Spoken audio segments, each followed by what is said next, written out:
சேனலை பார்க்கிற அனைவருக்கும் வணக்கம். இன்றைக்கி நம்ம சமையலில் உருளைக்கிழங்குல மொறுன்னு சீவல் சிப்ஸ் தான் செய்ய போகிறோம்.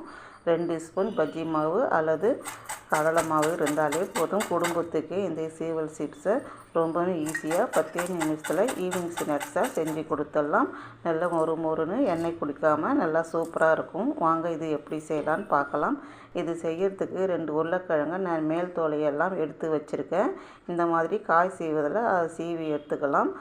நல்லா பெரிய கண்ணு உடைய காய் செய்வதை எடுத்து வச்சுக்கோங்க. உருளைக்கிழங்கை நீல வாக்கில் வச்சு சீவி எடுத்துக்கலாம்.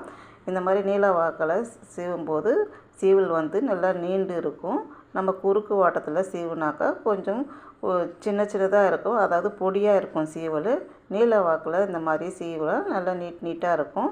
அதனால் நீல வாக்கில் உருளைக்கிழங்கை சீவி எடுத்துக்கோங்க. இப்போ பாருங்கள், நான் எல்லாத்தையும் சீவி எடுத்துட்டேன். இப்போ சீவி எடுத்ததை தண்ணியில் போட்டு நல்லா கழுவி புழிஞ்சி எடுத்துக்கலாம். ஒரு தடவைக்கு 2 தடவையாக இதை நல்லா கழுவி எடுத்துக்கலாம்.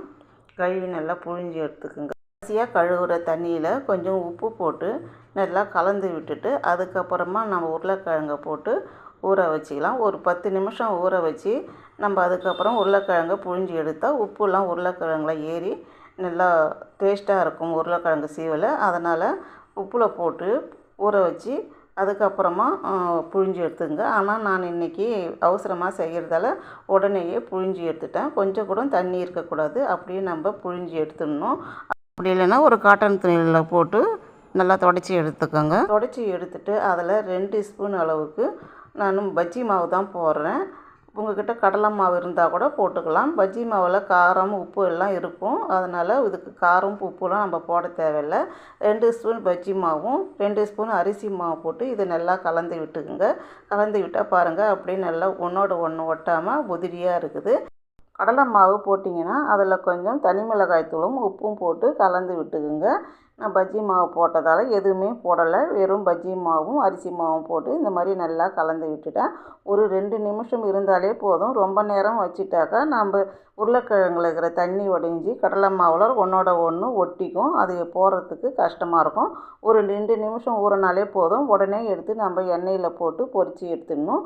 அப்படி போடும்போதும் ஒன்றோட ஒன்று உருளைக்கிழங்கு ஒட்டி தான் இருக்கும். நம்ம கரண்டியால் உருளைக்கிழங்கை உதிரியாக ஆக்கி விட்டு பொரித்து எடுக்கலாம். பாருங்கள், இப்போ நல்லா நான் கரண்டியால் உதிரியாக்கி பொரித்து எடுத்துக்கிட்டேன். இதேமாதிரி மறுபடியும் நான் உருளைக்கிழங்கை சீவலாக போட்டுக்கிட்டேன். இது மாதிரி போடும்போது கையாலேயே நல்லா உதிரியாக ஆக்கி போட்டு விடுங்க.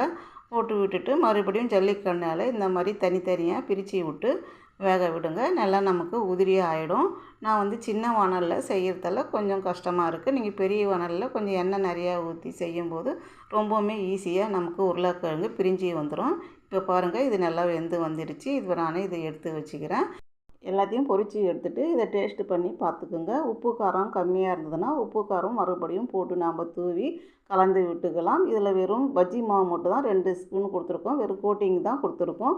அதனால் இதில் உப்பு காரம்லாம் கம்மியாக இருக்குது. அதனால் நான் ஒரு கிண்ணத்தில் 1/2 டீஸ்பூன் தனி மிளகாய்த்தூள், 1/2 டீஸ்பூன் சாட் மசாலா, 1/4 டீஸ்பூன் உப்பு போட்டு ஒரு ஸ்பூனால் நல்லா கலந்து விட்டுங்க. கலந்து விட்டுட்டு அதுக்கப்புறமா நாம் பொரிச்சி வச்சுக்கிற சீவலில் போட்டு இதை கலந்து விட்டுக்கலாம். சிப்ஸில் எது குறைவாக இருந்தாலும் இந்த மாதிரி கடைசியாக போட்டு கலந்து விட்டுங்க, சரியாயிடும். இப்போ நமக்கு அருமையான உருளைக்கிழங்கு சீவல் சிப்ஸு ரெடி ஆகிடுச்சு. பாருங்கள், எவ்வளோ கிறிஸ்பியாக இருக்குது, எவ்வளோ மொறுன்னு இருக்குது பாருங்கள். இதே மாதிரி நீங்களும் உங்கள் வீட்டில் உருளைக்கிழங்கு சீவல் சிப்ஸு செஞ்சு பார்த்துட்டு எப்படி இருக்குதுன்னு எனக்கு கமெண்ட் பண்ணுங்கள், ஷேர் பண்ணுங்கள், லைக் பண்ணுங்கள். இது வரைக்கும் சப்ஸ்கிரைப் பண்ணாதவங்க சப்ஸ்கிரைப் பண்ணுங்கள். நன்றி.